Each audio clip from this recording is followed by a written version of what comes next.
Okay, so Identity Crisis was a roller coaster. It takes you up, down, backwards, sideways, forwards, and of course for a loop-de-loop as well. Now, let me just preface this by saying the revealing of the murderer. It was shocking, but it was a bit underwhelming at the same time. The reveal didn't have to be super grand or have to be this crazy like character reveal for it to still be a good comic book. I feel like the reveal being a little unsatisfying to me and a little underwhelming actually makes the story make more sense. Like it makes the story seem more realistic. On one thing that I love about Identity Crisis is how it showed a bunch of like the domestic life and interactions of some of these heroes together. Because it's a murder, it's very close to home. It makes each individual character think of like their humanity more and want to hold on to their loved ones a bit more and or at least think of the humanity of their loved ones. And because of that, we get interesting conversations and interesting thoughts and dialogues of some of these characters. Everyone is humanized and given enough spotlight, despite the fact that Ollie's basically the main narrator in this comic book, which honestly I didn't really mind. However, I do have some thoughts on that. So speaking about Ollie, I did like reading from his perspective because I've only ever read one other Green Arrow comic before,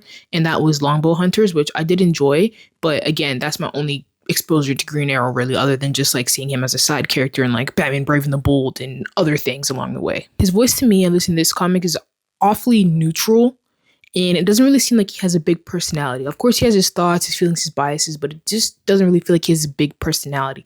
Kind of feels akin to like reading Bruce's thoughts or Batman's thoughts, whatever you want to say, in a Batman comic book. What I mean by that is that Ollie's thoughts are very calculated. Ollie doesn't lean as far into the brooding and mellowness that maybe Batman does with his thoughts, but it's still sort of similar in a way. Ollie, at least maybe in general, or at least in this comic, seems to be like a middle ground, or at least to be in the middle ground, in the gray area. He's that way. It seems that way for his character and just like his narration in general. And I can't lie, this does make me hesitant to read some more Green Arrow comics because I'm interested to learn more, but at the same time, I feel like his voice, at least in this comic, didn't have a strong enough like presence or inserted personality or anything that really made me interested to read him. I'm just a little afraid that I'll find him a bit boring.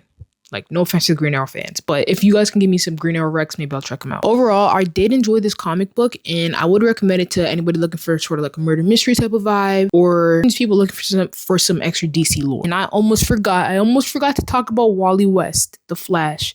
In this comic book, Wally West and Kyle Rayner are the Flash and Green Lantern because I'm pretty sure Barry Allen and Hal Jordan are dead at this point in the timeline. And I can't lie to y'all, Wally was kind of pissing me off. He seemed like such a cop, if that makes sense. I understand he wants to do right, but the way that he was doing it every time, like trying to like tattletale or like trying to feel like his way is right and everything else is wrong, which I understand because this comic did have a lot of morally gray situations, and obviously Wally's just trying to do what he thinks is right, but at the same time, I